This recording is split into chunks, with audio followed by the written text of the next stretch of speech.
ഈജിപ്തിലെ പിരമിഡ് നിർമ്മിച്ചതെങ്ങനെ? ലക്ഷക്കണക്കിന് കല്ലുകൾ മുകളിലെത്തിച്ച നിഗൂഢ വിദ്യ. വാ, കഥ പറയാം. ആദിമകാലത്ത് മനുഷ്യ സംസ്കാരം വളർന്ന ഒരു മേഖലയാണ് ഈജിപ്ത്. നൈൽ നദിയാണ് ഈജിപ്തിന്റെ ജീവനാഡി. ആദിമകാല ഈജിപ്ഷ്യൻ നിർമ്മാണകലയുടെ ഏറ്റവും വലിയ വിജയങ്ങളിലൊന്നായ പിരമിഡുകൾ ഇഷ്ടികകളും ചുണ്ണാമ്പുകല്ലുകളുമൊക്കെ ഉപയോഗിച്ചാണ് ഉണ്ടാക്കിയത്. പിരമിഡുകൾ ഫറവോമാരുടെ മൃതിയറകളാണ്. ഫറവോമാരെ സ്വർഗത്തിലേക്ക് എത്തിക്കാൻ ഈവ സഹായിക്കുമെന്ന് പ്രാചീന ഈജിപ്ഷ്യൻ ജനത വിശ്വസിച്ചു. 4500 വർഷം പഴക്കമുള്ള ജോസറിന്റെ പിരമിഡിൽ ഹൈഡ്രോളിക് ലിഫ്റ്റ് സാങ്കേതികവിദ്യ ഉപയോഗിച്ചെന്നാണ് ഒരു പഠനത്തിൽ പറയുന്നത്.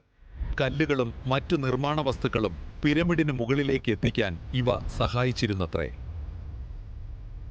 ലിഫ്റ്റ് മാത്രമല്ല, വലിയ ഒരു ഡാമും വാട്ടർ ട്രീറ്റ്മെന്റ് പ്ലാന്റുമൊക്കെ ഇവിടെയുണ്ടായിരുന്നെന്നും ഗവേഷകർ പറയുന്നു. പിരമിഡുകളെയും അന്യഗ്രഹ ജീവികളെയും ബന്ധിപ്പിച്ചും ഒട്ടുംപെട്ട നിഗൂഢതാ സിദ്ധാന്തങ്ങളുണ്ട്.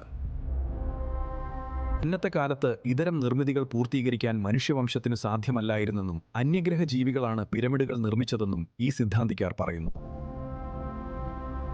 എന്തായാലും ഇന്നും ഇതൊരു നിഗൂഢതയാണ്. അടുത്ത കഥയുമായി വീണ്ടും വരാം.